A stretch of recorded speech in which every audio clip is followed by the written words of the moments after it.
donde se confiesan las historias íntimas de libros y escritores.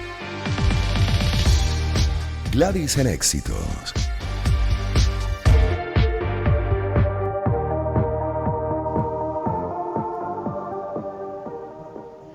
Bien, en este segmento de hoy, lecturas de nuestro imaginario, donde se confiesan las historias íntimas de libros, de escritores, invitamos a Ana Cari Portal, quien es escritora de más de 6 libros que han sido bestsellers, CEO de la editorial Deja Vu, directora de la Fundación Una Tierra Nueva, y esto es un poco también literatura que se habla, y la tenemos hoy en el segmento Emocionados además, para conocer un poco de este trabajo que viene desarrollando como escritora, como, bueno, una mezcla además con el oficio del periodismo, la profesión como periodista y comunicadora, y en definitiva, pues de acuerdo a la dinámica actual, incluso con los medios digitales, donde el poco tiempo hace que hasta la atención esté muy atomizada y la gente solo busque titulares y no llegue a lecturas profundas. ¿Qué sugieres tú, Nacari, para retomar ese hábito que es fundamental en la formación de todos? Bienvenida, buenas tardes.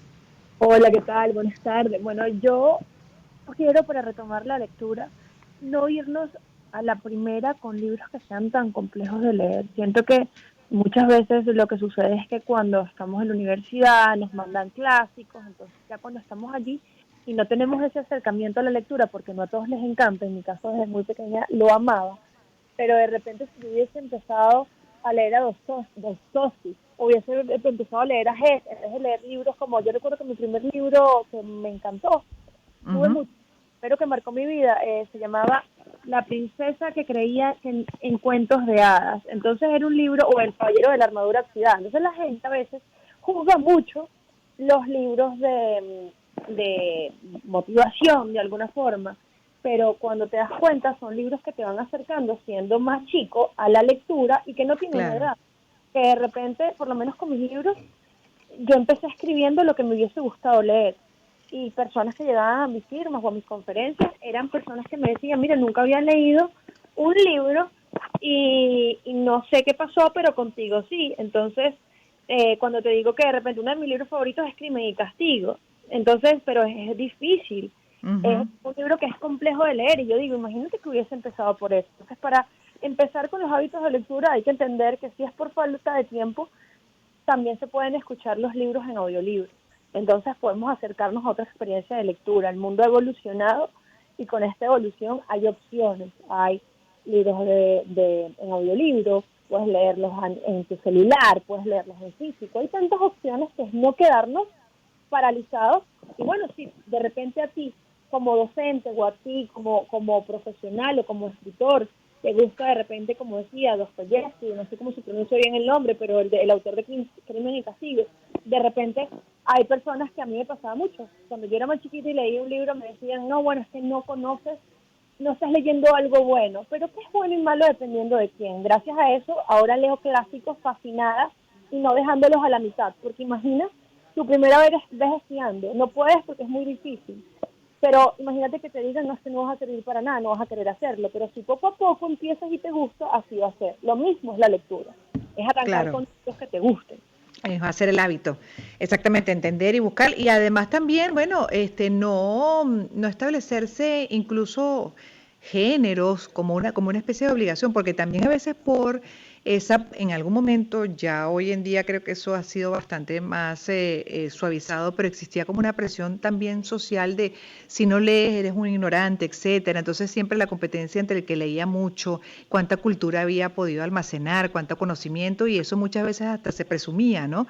De ese conocimiento y de la intelectualidad, y el otro podía sentir que era como hasta una presión, entonces tengo que leer y por leer y por entonces cumplir con ese estándar supuestamente de elevación, ¿no? Cultural. No sé si lo ves así, pero durante mucho tiempo se ha manejado también de esa forma, creo yo, equivocada, que lejos de más bien eso invitara a la lectura como parte de un hábito, de una pasión del día a día, de incluso un momento de relajación, de reflexión, en fin, de su formación y evolución, era todo lo contrario, como parte de un checklist. Exactamente, era como una obligación, era como algo que tenías que hacer y ya ahora ha cambiado. Lo importante es que ahorita estoy viendo un fenómeno importante, valga la redundancia, en la juventud. y es que a través de la plataforma Wattpad, nosotros que manejamos una editorial, nos hemos dado Ajá. cuenta de niños y de adolescentes y de jóvenes que están leyendo a través de la aplicación gratuita Wattpad, y las historias juveniles de estas autoras, nosotros tenemos una de estas autoras en nuestra editorial, han tenido cientos de miles de lecturas. De hecho, nuestra última autora tiene 56 millones de lecturas en Wattpad, lo que significa que, y en las ferias del libro, en la feria de Bogotá, de Guadalajara, en las más importantes, lo que vemos son más niños que adultos, más adolescentes que adultos. Es decir, que la nueva generación está leyendo muchísimo más que Imagínate. época. Es una locura, es un gran fenómeno que está surgiendo ahora. De hecho, todas las películas que estamos viendo, o no todas, pero por lo menos un 65%, basado en números de investigación, se están sacando de esta aplicación que te digo de Wattpad, en donde el principal lector son chicos. Me encanta, fíjate. Es que bueno, así es, son tiempos de muchas transformaciones, ¿no? E incluso se cuestiona la supuesta y la llaman hasta generación de cristales, pero fíjate lo que estás compartiendo, por ejemplo, Claro. que también se nota en la sensibilidad a muchos temas y en esas causas que algunos consideran más bien eso, como parte de una generación de cristal que no aguanta muchas cosas, que se queja de todo, que todo le parece un problema, pero al contrario, más bien yo siento que algunos van con la bandera justamente de la justicia, de la igualdad, del respeto, de la aceptación, de la valoración, y es malinterpretado por aquellos que se resisten a ciertos cambios. Es interesante porque para mí esa generación particularmente centennial, no sé cómo van a llamar a la que viene, no sé qué nombre le pusieron, y la millennial viene con una postura disruptiva que a algo nos va a llevar, algunos creen que es al caos, yo creo que esto va a ser una transformación interesante por el bien de una mayoría, no de una minoría. Estoy completamente de acuerdo con lo que acabas de mencionar, y qué interesante como lo dices, que es la resistencia al cambio, o que nuestra generación a veces, o otras generaciones que están antes que la mía, piensan más hacia lo burlesco, en cambio, esta Ujú. que llaman de cristal le da atención a aquellos temas o aquellas emociones. Antes era difícil que de repente un hombre llorara, eso estaba mal. Aquí te enseña a ver que las emociones están allí para no solamente dejarlas salir, sino entenderlas. Y entonces allí es donde cada tema está pasando. Yo he visto, bueno, ya sabes que en mi caso, estoy casada con una mujer, y eso de repente personas en la misma comunidad que juzgan de repente a los géneros nuevos, o como ellos se hacen llamar. Y entonces yo digo que tal vez yo no lo comparta, porque puede ser que no lo entiendo, pero ahí es donde radica el respeto de ver que yo no lo comparta, o que yo no me sienta identificada, no quiere decir que no sea así, porque entonces esto viene siendo como la homosexualidad era hace unos años para otras generaciones. Si te pones a ver, Claro. esa resistencia que hay ahora fue la resistencia que nosotros tuvimos hace unos 15 años, cuando ser homosexual era, no le podías decir a tu mamá, no pasaba nada. Ya hemos evolucionado. Entonces siento que aquí falta que estas otras generaciones, y a lo mejor incluyo a la mía, aunque no me incluya a mí, nos falta ver y decir, no lo comprendo tal vez ahora, pero los entiendo, y por qué meterme mientras que no se dañe. Ya cuando vayamos a otros, ya cuando nuestras creencias no solo hacen daño, sino que al mismo tiempo no son positivas para nadie, allí sí es difícil. Ujú. Bueno, casualmente estás poniendo sobre la mesa un tema que abordé justo en mi Así lo veo de ayer, que está publicado en mis redes sociales, y lo titulé a propósito del más que se le agrega como símbolo a lo que es la comunidad y todo este movimiento justamente de lucha dentro del acrónimo de la comunidad ya ampliada LGBTIQ, se le agregó el más, y el título de mi Así lo veo justamente es más aceptación, menos libertinaje, y ese libertinaje pues entendido como lo que es un exceso de libertad donde ya se rayan irrespeto, abusos, atropellos, pues a lo que también le corresponde y merece el otro. Me explico, dentro de una sociedad que somos y dentro de una comunidad que nos debemos respeto y entender que hay límites, donde, bueno, los derechos tuyos terminan donde empiezan los del otro. Y eso es un poco lo que yo Exacto. reflexionaba sobre cuánto de lo que tú estás haciendo dentro de esa diversidad. Y ojo, ahí hablaba de todas las comunidades. Aquí hablamos de religión, política, de, bueno, comunidad heterosexual, pero también la comunidad que abarca en ese más a la LGBTQ y todas las que se vayan manifestando. El punto es que hay límites, donde hay cosas que sí son parte de una dinámica social pública y otras que corresponden al espacio privado. Y me refería justamente, y aquí me gustaría tu comentario, Nacari, sobre, incluso hacía alusión al tema del lenguaje, que considero que es una pérdida hasta de tiempo, porque yo no me siento mal cuando me dicen todo, yo lo uso incluso, y no siento que me están excluyendo, por no decir todos, todas, en fin. Y así también me refería a lo de la inclusión de la E, y sumé lo de las marchas, básicamente porque considero que en las marchas, dentro de ese festín, se muestran unas cosas que al final aluden más que al género y a la orientación sexual, a la actividad sexual, que es algo privado. Por ejemplo, la indumentaria sadomasoquista. ¿Por qué? Si eso es un espacio de público donde hay cantidad de personas que no tienen por qué estar en ese momento entre esa manifestación supuestamente de derechos, experimentando, por ejemplo, ese tipo de situaciones, ¿no? Y de lo que se estaría demostrando ahí, que creo que distorsiona lo que es la causa en sí. ¿Cómo lo ves tú? Me uno completamente a lo que acabas de explicar y lo que acabas de exponerme, porque precisamente te pongo un ejemplo. Nosotros por redes sociales vimos, digo nosotros porque en familia estábamos viendo un grupo de amigos que de repente, imagínate que llegue alguien a un restaurante y entonces te van a atender, pero no te llaman como tú quieres que te llamen. A mí por lo menos me encantaría que me dijera señorita, porque si tú me dices señora yo no me voy a molestar, es decir, te lo digo todo de broma. Imagínate que yo haga, gracias a esa alusión o a lo que yo siento, entonces ahí estamos viendo que hay un problema ya más interno, porque si tú sabes lo que eres, no vas a necesitar que te lo corrobore otra persona. Alguien. Exactamente. Y que no te lo corrobore, vas a darte un derecho a ti o vas a creerte en derecho para aludir, para gritar o para irrespetar a alguien porque no te ve como tú quieres que te vean. Ahí estamos entonces cayendo en el irrespeto hacia la libertad de expresión. Mientras esa persona no te esté faltando a ti el respeto, mientras esa persona a ti no te esté aludiendo, no te esté insultando, y solo está haciendo su trabajo. Era en un supermercado que llegaban, entonces casi golpearon y reventaron cosas simplemente Yo porque... vi.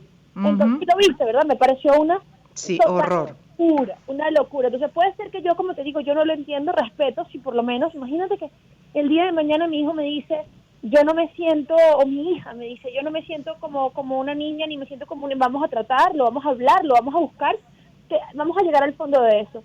Pero al final, sí, lo primero que le voy a enseñar es que a quién estás dañando, no estás dañando a nadie, es lo que tú sientes, vamos a ver, ayuda, después de que todo eso, y cuando digo ayuda, no es que está loca por pensar diciendo, no, es que a mí me parece que la terapia familiar es importante para todo, para el núcleo. Vamos a ver, Sí. a lo mejor tú estás clara, pero yo no entiendo, y la que necesita ayuda para entenderte soy yo. Eso es lo que yo haría en mi núcleo, pero entendiendo o expresándole que lo que ella sienta no tiene que estar allegado a lo que le digan o los demás. Es decir, quiérete tanto como para que no te importe. Autoestima. Exactamente. Igualmente con lo de... Eso es lo que planteo. En ese sí lo Exacto. veo. Primero, para mí es autoestima y de ahí todo lo demás. No esperar que la validación del otro sea lo que te defina. Tú te defines, primero es un tema personal y después, bueno, tú vas incluso hasta en una relación, en una conversación con alguien extraño, pues vas expresando de una manera espontánea si se te siente ofendido como quieres en ese momento ser llamado y listo. Pero válido que por la biología física la otra persona pueda concluir que eres un hombre o una mujer, te llame por señor o señora. ¿Me explico? Al final, bueno, esto es un temazo. Mira para dónde nos fuimos, Nacari, pero a propósito de tu propia vida, que la has expresado mucho en tus libros, y ahí a propósito de los libros, porque son 6 ya, bueno, ¿cómo ha sido esa respuesta a los libros elaborados? ¿Cuándo viene la segunda parte? Incluso me están preguntando por acá, parte del equipo, que es un equipo muy joven, por cierto, y pregunta por Amor a 4 estaciones, el diario Una ilusión. Bueno, Amor a 4 estaciones salí en diciembre, lo retrasé un poco, porque estoy sacando la segunda parte de mi libro, El Capricho de Amarte. Es un libro al que se le espera hacer una película. He estado intentándolo desde siempre y ahora siento que llegué a las manos correctas, pero lo que les puedo dar hoy de primicia es que estamos sacando un álbum musical para este libro. Ya llevamos 4 canciones hechas, son 8 canciones. Mira. No estoy cantando yo porque yo canto horroroso, pero conseguí venezolano. Y lo importante de este libro es que todo es para la fundación. Todo lo que se venda es para la Fundación Tierra Nueva. Los cantantes, por supuesto, ellos me están apoyando con el álbum, pero si se gana algo de eso es para ellos. Ya con que me apoyen para que mi libro tenga un álbum musical, y todas las ganancias de este libro van a seguir siendo para nuestros niños en situación de calle de la Fundación Tierra Nueva, a quienes estamos, por supuesto, atendiendo diariamente. Por eso Amor a 4 estaciones va a salir para principios del año que viene. Estoy con el marco de lo que es la editorial. Espero que sea así, que no se me retrase. Sé que lo están esperando de muchos países. Sin embargo, también nos venimos este año con lanzamientos de nuevas autoras. Nuestra autora Alex Mirex, que es venezolana, siempre me gusta nombrarla porque me siento súper orgullosa además de ser su casa editorial.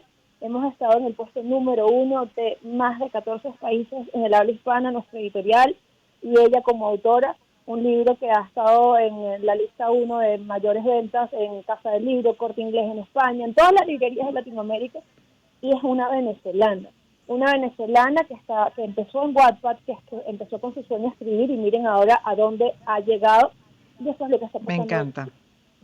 Me encanta. Pueden seguir también a Ana Carita, con quien hemos estado hablando dentro del segmento Lecturas de nuestro imaginario, donde se confiesan las historias íntimas de libros y escritores, en este caso también un poco de la vida de Ana Carita y sus propósitos, además como escritora, comunicadora, y también autora de varios libros. Es la CEO de la editorial Deja Vu, directora de la Fundación Una Tierra Nueva, quise decir.